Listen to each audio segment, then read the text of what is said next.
Oh, ang taray ng bahay, may kasama ng nagluluto. Kasi mami solo. Nakawin bakla dito. Ha? Uy, nasa! Here, na para ding mga balls na gano'n. Balls.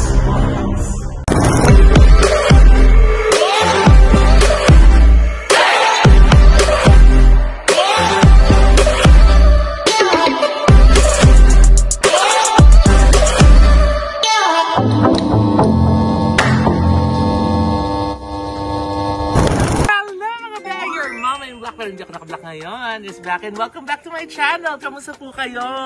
Nako, nandito tayo ngayon sa Tagaytay kasi tapos na yung Tagaytay House! Sana akin pero hindi sa akin. Kila Mami Soul to. Kaya, share ko lang po sa inyo yung design na ginawa natin dito. Kasi involved po tayo dito. Mula nung ini-sketch pa lang itong bahay, hanggang sa ginawa yung mga plano, hanggang na groundbreaking. Tapos, nung kinonstruct na siya, nung na-construct na siya, yung finishing, sa akin na po pinahawak nila na Oji tsaka ni Mami Soul. Kaya, lahat po ng mga tiles, pako, screw, lahat ng mga finishing materials, at saka yung mga furnitures and appliances. And si Mama Loy po yung naging in charge. Kaya I'm very happy to share with you. So, halika na! Welcome to the Tagaytay House!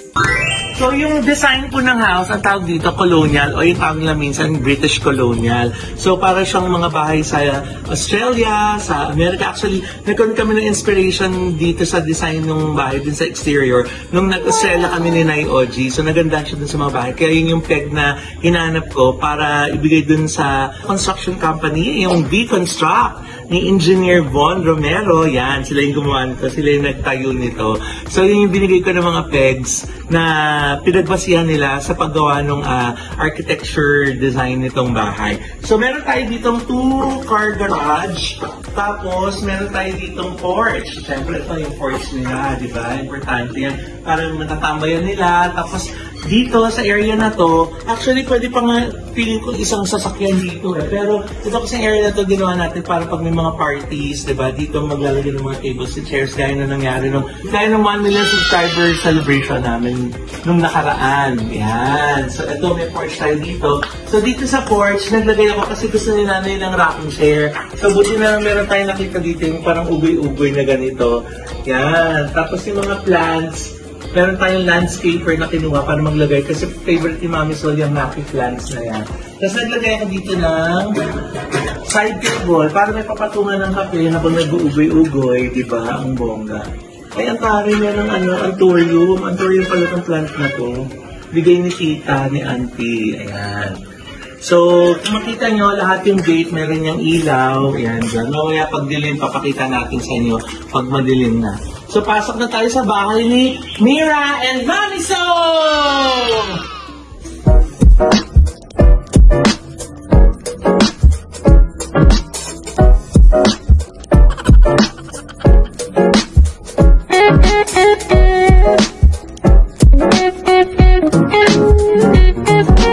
Yay! Welcome! Ang chichinelas ako. Oh, ang taray ng bahay, may kasama ng nagluluto. Ayun na si Mami Soul at si Mira! Yeah! Yan. So, andito lahat ng mga ilaw. Yan, binuksan ko. Mayaman sila sa kuryente eh. Ha? Kaya lang ang poste. Kaya lang ang poste. So, ayan, open layout ang house ni Mami Soul! Diba? So, dito muna tayo sa sala. Okay, so itong sala na to, pinili namin ito ni Mami Soul, February 2023 pa. Ang tagal na namin siya nabili.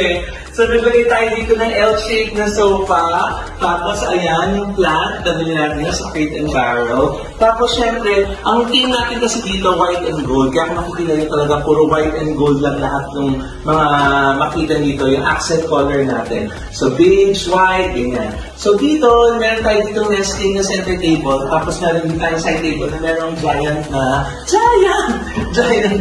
lampshade. At syempre, meron dito magandang bata. Say hi! Hi! Hello! So, ayan. So, So, yung accent natin, gold pa rin. Tapos pumili tayo ng chandelier na gold at saka crystal. Siyempre, para luxurious yung dating, di ba? Gold. Tapos, dito, sa kabilang side, itong wall na to, dati yung wall na to, rekta na, concrete. Kaso hindi ako makakapaglagay ng concrete kasi last minute namin naisip na lagyan ng wall lamp. So, hindi pwede. So, ayan, nag-create tayo ng bagong wall dito. Para lang sa wall lamp. Para lang may pasok yung wall lamp. Tapos, eto yung ating pong money tree. Di ba, syempre para lucky dahil na, itong house ni Mami Soul ay meron din kaakibat. May kaakibat! May kaakibat na Airbnb na makikita niya mamaya. So, para swerte, yan. So, yung mga paintings na ginagawa natin, kinumisyon natin yung isang painter. Lahat na makikita niyo dito ng mga murals at saka mga paintings, siya yung gumawa. Yan. So, ito yung ating pong wall na merong painting, custom-made, commissioned painting. At syempre, isa sa mga highlight ng bahay na ito ay ang bongga-bonggang posh na posh na kanilang dining table. Nilaban namin ito. Diba? So yung dining table nila, ito po pure marble. Kahit po dalawang taon po tayong buhatin doon kasi talagang purong marble po siya.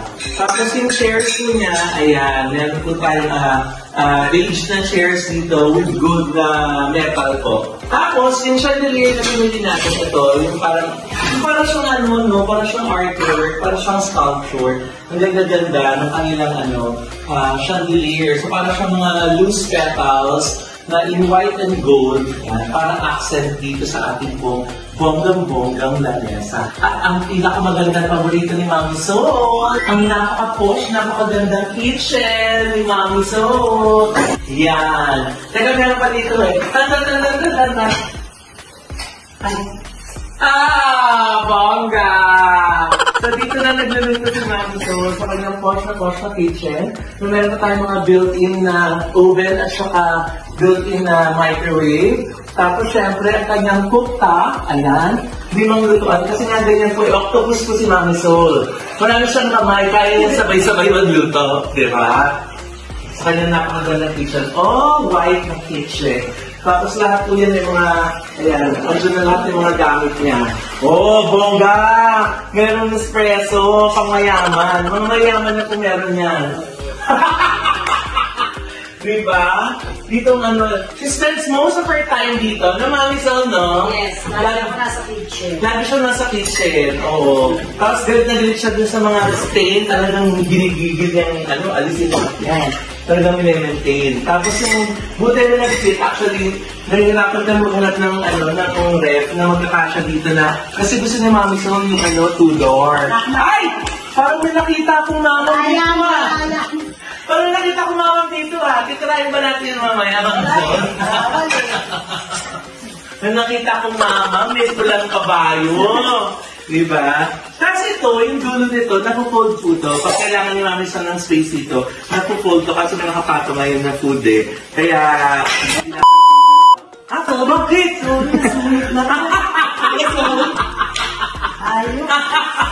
Ayan, linis na linis, nakalimutan yung luto.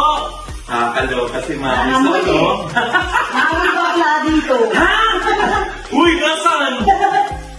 Ang ito bang ginawa natin dito, kasi sayang yung sayang yung space ko dito sa mga walls nila. Para mas lumaki, bilagyan natin dito ng mirror, tapos parang French type yung ginawa natin sa kanya.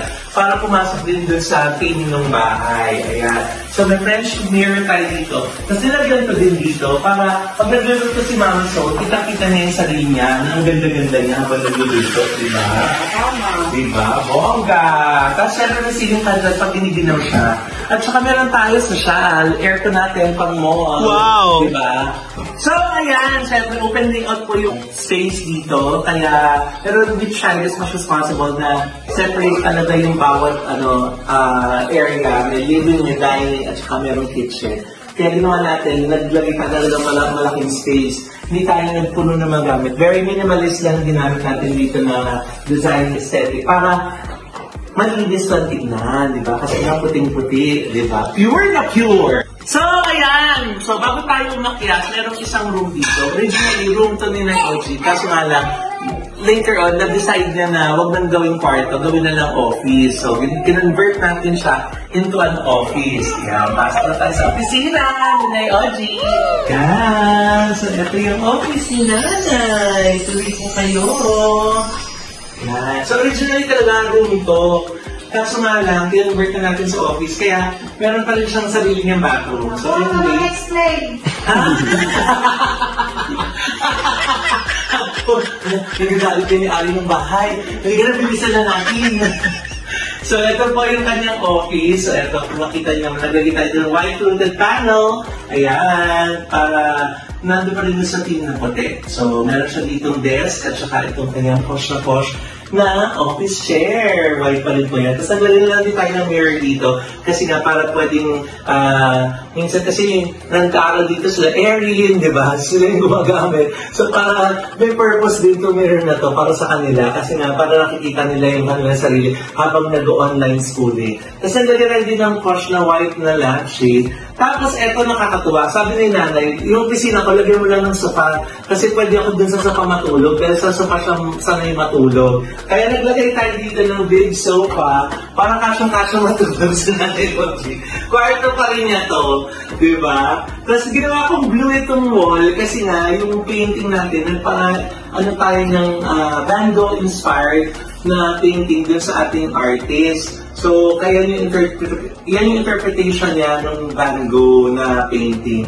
So, ang ganda. Sabi ko, parang maganda mag-color ako na wall dito sa likod. Kaya nalagay ko siya na color blue. At syempre, naglagay tayo dito ng mga picture frames kasi ilalagay natin dyan yung rooms ng 4 na Airbnb na rooms natin. Kasi nga, pwede din mag-entertain sila dito ng mga inquiries ng mga guests. Kung meron tayong mga mag-walk-in na gustong mag-ocular, mag-bisita, dito na sila mag-meeting.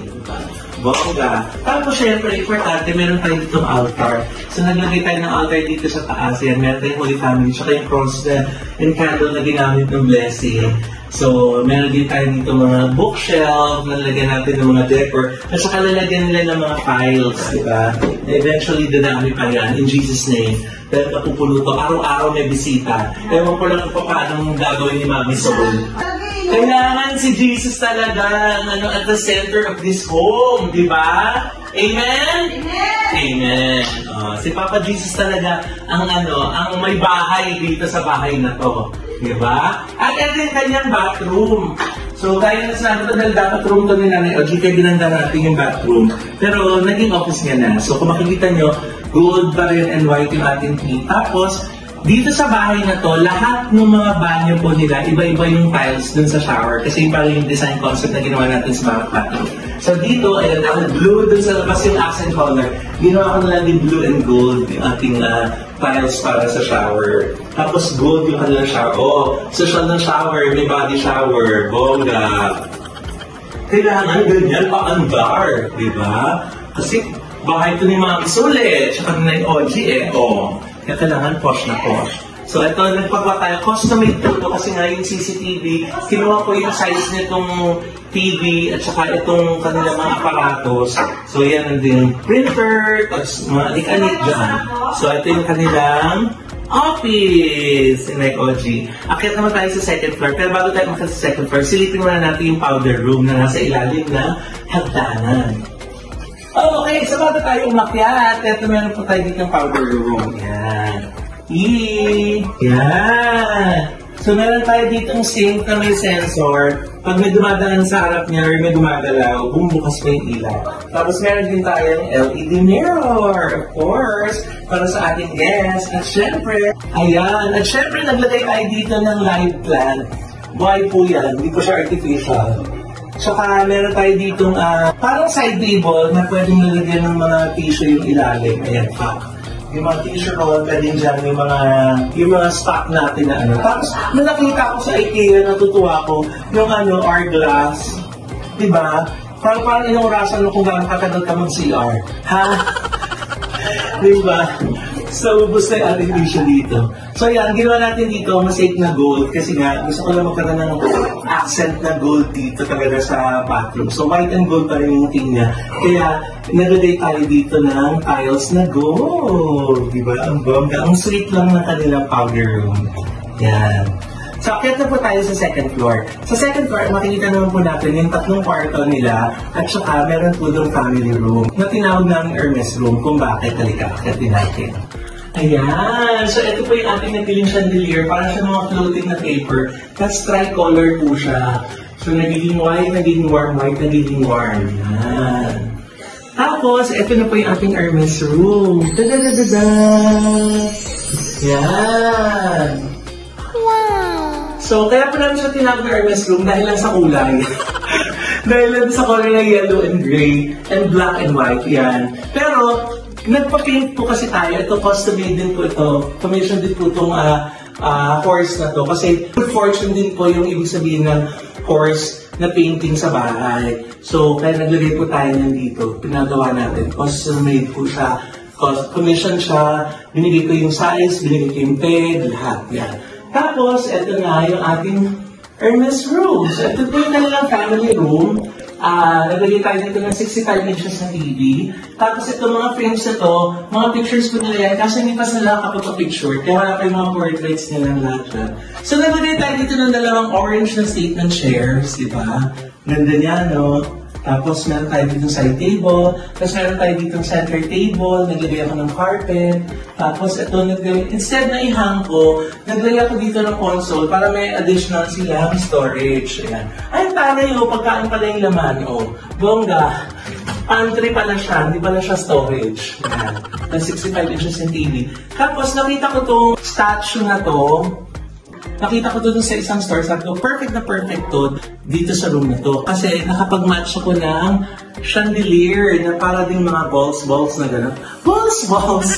So, mga bola-bola din siya dyan. Na tricolor din po yan. Napapalitan din yung kulay niya. Yan. Yellow, white, yellow, bongga, di ba? So, tamang-tama na po itong family room nila para sa nilang panonood ng Netflix, di ba? O kaya kung bakit tinatamad silang bumaba, dito yung kanilang gathering area, kung ayaw mo nilang tumambay sa dining room. Okay? So, punta naman natin yung 3 kwarto. Dahil meron pong 3 rooms dito, master, tapos 2 bedrooms para naman din sa mga kids. So, yung first room, ito yung tinawag namin Aaron's room. So, nandito na kasi nga nag-stay si Koy, kaya nandito na yung mga staff niya. Okay? So, but anyway, ito po yung Bohemian room. Bohemian yung style na ginawa natin dito. Pero naman ako malaking vanity mirror kasi syempre kailangan ni Erin at ni Cory ng vanity mirror. Tapos yung kanilang bed, ayan, pinapaint din natin yan. Meron yung open closet. Tapos ito po ay yan, pull-out bed para 2 sila pwede mahiga dito. Tapos syempre yung kanilang banyo, ganun din. Kung ano yung kulay nito, ganyan din yung kulay doon. Pink, brown, yun yung mga colors na nandun sa files. So punta muna natin itong isang room. Ayan. So dito, ayan, kung makikita nyo, yes! Okay, so meron tayo dito painting, diba? Tapos ito may restroom na yung color niya, yellow and blue kasi nga dahil tinerno ko dito sa painting, di ba? So, para pag nandyan ka sa area na yan, makita mo na cohesive yung colors natin.